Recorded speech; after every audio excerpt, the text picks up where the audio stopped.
Let me describe a couple to you and tell me if this sounds familiar. They're both working professionals. She's in marketing, making $62,000 a year. He's in IT, pulling in $71,000. Combined household income, $133,000. That puts them in the top 25% of American households. They should be crushing it. They should be building wealth, maxing out retirement accounts, taking nice vacations, feeling financially secure. Instead, they're stressed. They're living paycheck to paycheck or close to it. They've got maybe 2 months of expenses saved up, and that's being generous. When their car needed an unexpected repair last month, they had to put it on a credit card. They both work full-time, sometimes more than full-time. They're exhausted. They rarely see each other during the week, except for a few tired hours in the evening. And the craziest part? They've done everything right. They got the degrees, they got the careers, they got married, combined their finances, bought a house in a decent school district. They did exactly what they were supposed to do. So why does it feel like they're drowning? Why does a household making over 6 figures feel so financially fragile? If you've ever looked at your combined income and thought, we make too much money to feel this broke, this video is going to make a lot of things click into place. My name is Bobby, and I spend way too much time thinking about why 2-income households are often worse off than single-income households from 50 years ago.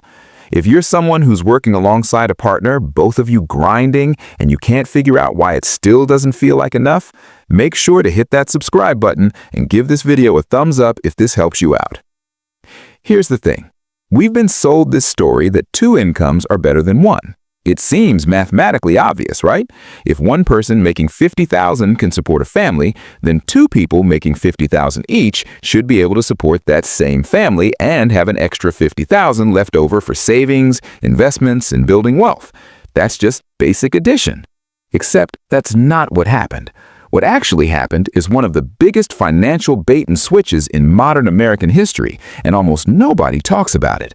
The term for this phenomenon is the 2-income trap, and it was coined by Elizabeth Warren, yes, that Elizabeth Warren, back in 2003 when she was still a Harvard bankruptcy law professor, long before she became a senator. She and her daughter, Amelia Warren Tyagi, wrote an entire book about this after studying over 2,000 families who had filed for bankruptcy. And what they found was genuinely shocking. Having 2 incomes didn't make families more financially secure, it made them more vulnerable. It made them more likely to go bankrupt, not less. Families with 2 working parents were actually more likely to file for bankruptcy than single-income families. Let that sink in. Working twice as hard, bringing home 2 paychecks, doing everything the modern economy told you to do, and you end up more likely to lose everything. That's not a personal finance failure. That's a systemic trap, and you're probably standing right in the middle of it. Let me take you back to 1970 for a second, because understanding the history is crucial to understanding the trap. In 1970, about 43% of women participated in the workforce. The typical middle-class family had one primary breadwinner, usually the father, and one parent at home, usually the mother, managing the household. And here's what most people don't realize. That single income was enough. Not just barely enough, actually enough. According to data from the Bureau of Labor Statistics and Census Records, a median single-income family in 1970 could afford a median-priced home, spending about 25% of their income on housing. They could afford to put their kids in public schools that were reasonably well-funded, regardless of neighborhood. They could afford basic health care, a car, food, and still have money left over for savings and the occasional family vacation. They had financial margin, they had breathing room, and critically, they had a backup plan. If something went wrong, if the primary earner got sick or lost their job, the stay-at-home parent could enter the workforce.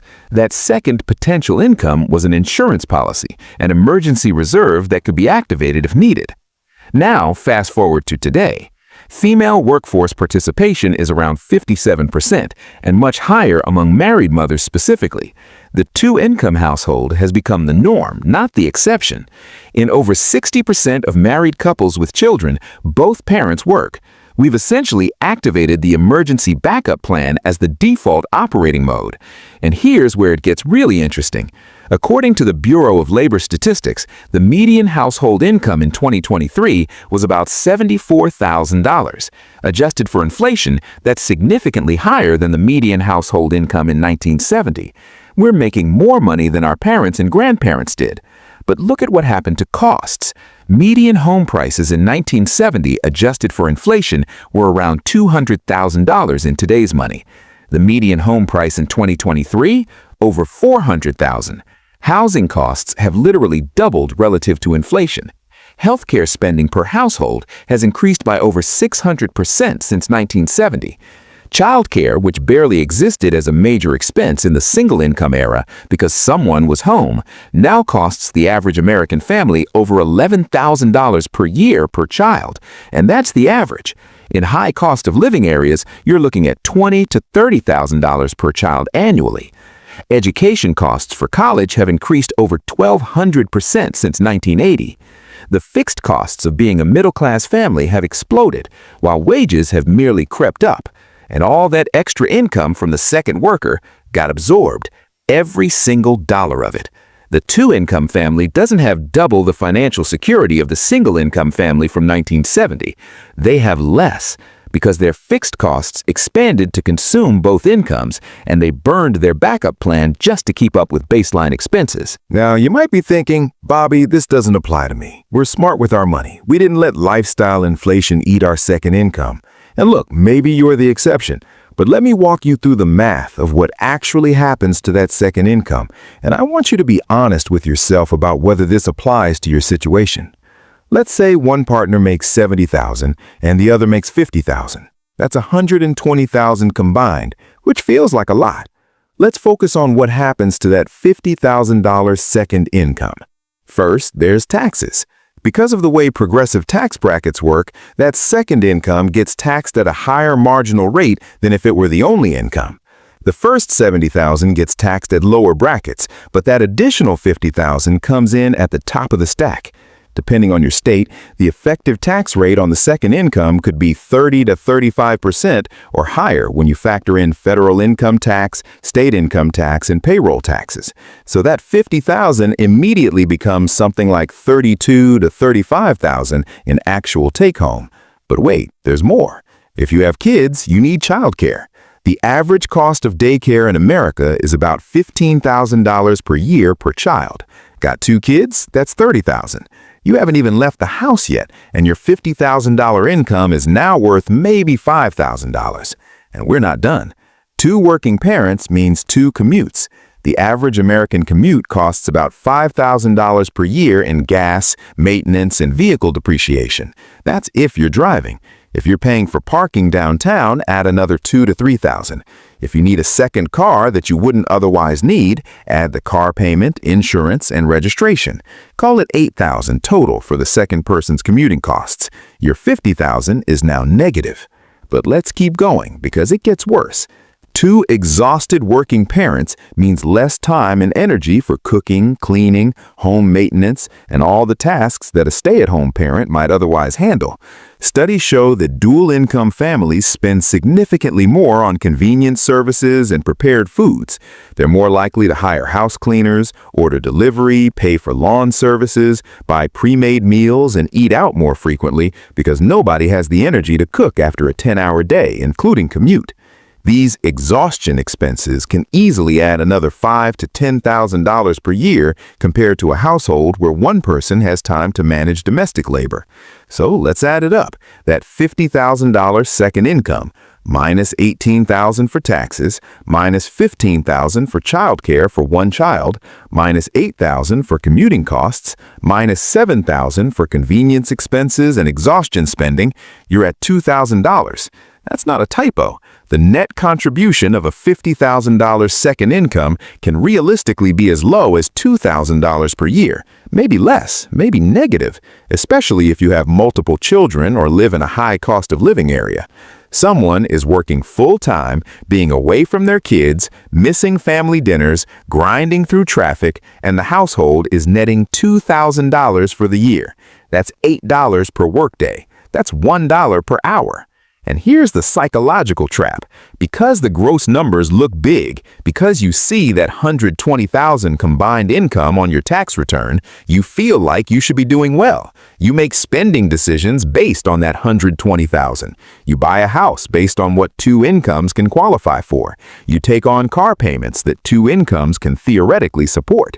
The bank looks at your combined income and says, yes, you can afford this $400,000 mortgage, and technically you can, as long as both incomes keep flowing forever, as long as neither of you gets sick or laid off or burned out or needs to take care of an aging parent or has a child with special needs or hits any of the 1,000 unexpected life events that humans encounter. This is where the trap snaps shut, and it's the part that Elizabeth Warren's research really drove home. The single-income family from 1970 had something the two-income family today doesn't have: financial flexibility.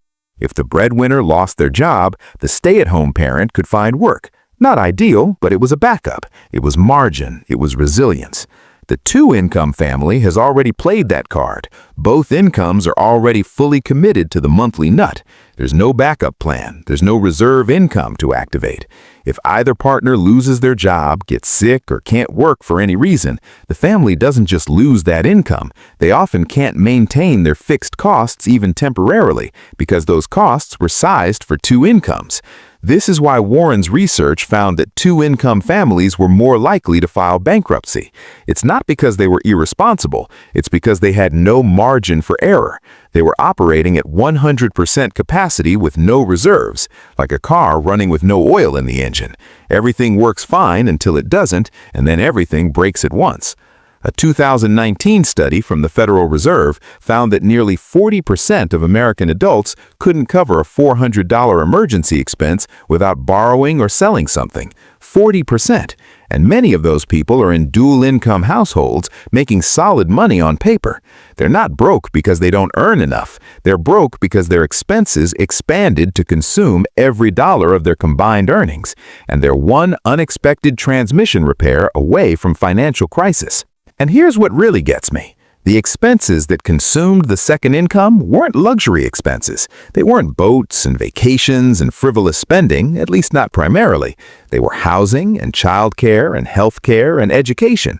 They were the fixed costs of participating in the middle class. Look at housing specifically, because this is where the bidding war effect becomes clear. In the single-income era, families competed for housing based on one income. When two-income families became the norm, families suddenly had twice the purchasing power for the same houses. What do you think happened to prices? They got bid up, way up. If everyone has two incomes, then two incomes become the baseline requirement, and suddenly you need two incomes just to afford what one income used to buy. It's like an arms race where everyone escalated and nobody won. The same thing happened with education. School districts are largely funded by property taxes, which means good schools exist in expensive neighborhoods. Parents naturally want to live in areas with good schools, so families started bidding up property prices in good school districts using their two incomes to outbid others. This created what Warren calls the bidding war for educational opportunity. The price of admission to good public schools became a $400,000 mortgage instead of a $200,000 mortgage. You're not paying tuition, but you're paying the tuition equivalent in your housing costs. And once you're locked into that mortgage, you're locked into needing both incomes forever. You can't go down. You can't go back to one income. The trap has closed. Now, you might be thinking, okay, Bobby, but what am I supposed to do? I can't just have my partner quit their job. We need both incomes to survive. And I hear you. That's exactly the trap. You need both incomes to survive the lifestyle you've built around both incomes. But here's the mindset shift that changes everything. You need to start treating the second income like it's temporary, even if it isn't. Here's what I mean. Most families do the opposite. They treat both incomes as permanent and guaranteed, and they build their fixed costs accordingly. They buy the house that two incomes can afford, they lease the cars that two incomes can support, they enroll the kids in activities and schools that two incomes can pay for, and then they're stuck.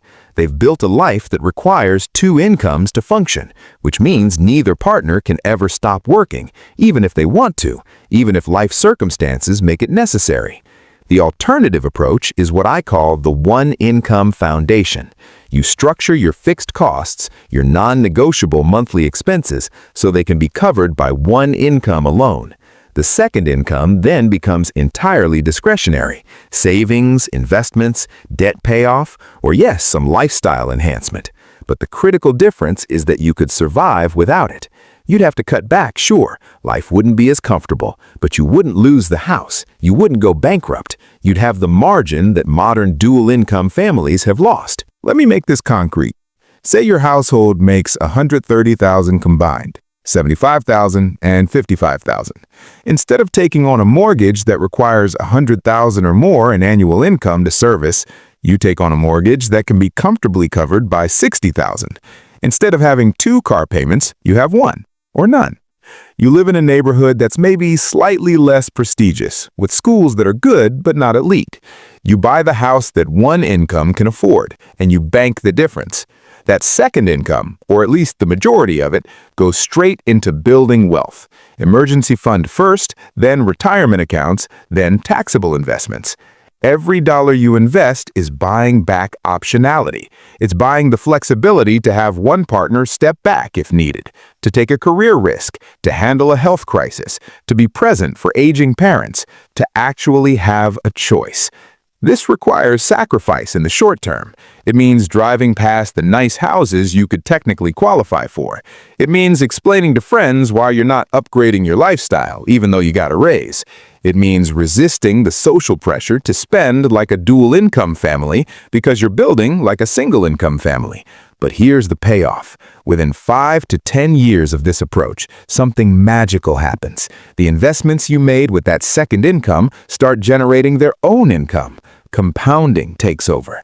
And suddenly, you actually have what you thought dual incomes would give you in the first place: genuine financial security. You're no longer 2 job losses away from crisis. You're building wealth instead of treading water. You can make decisions based on what's best for your family rather than what's necessary to make the mortgage payment. I want to leave you with one final thought because I think it reframes this whole conversation. The two-income trap isn't really about income. It's about flexibility. It's about margin. It's about having options. Our grandparents with one income had something that we've traded away: the ability to absorb a shock, to change direction, to have one partner focus on raising kids or caring for family without the whole financial structure collapsing. We traded that flexibility for bigger houses and nicer cars and the appearance of prosperity. But appearances aren't wealth, cash flow isn't security, and 2 incomes aren't better than 1 if both of them are already spent before they arrive. The families who thrive financially in the modern economy aren't the ones who earn the most. They're the ones who've preserved their flexibility, who've refused to let their expenses expand to consume their income, who've kept their backup plan in reserve, instead of deploying it just to keep up with the Joneses. You can earn your way out of a lot of problems, but you can't earn your way out of a trap you don't even know you're in. Now you know. The question is what you're going to do about it. If this video helped you see your finances differently, make sure to smash that like button and subscribe for more content that challenges how you think about money. I'll see you in the next one.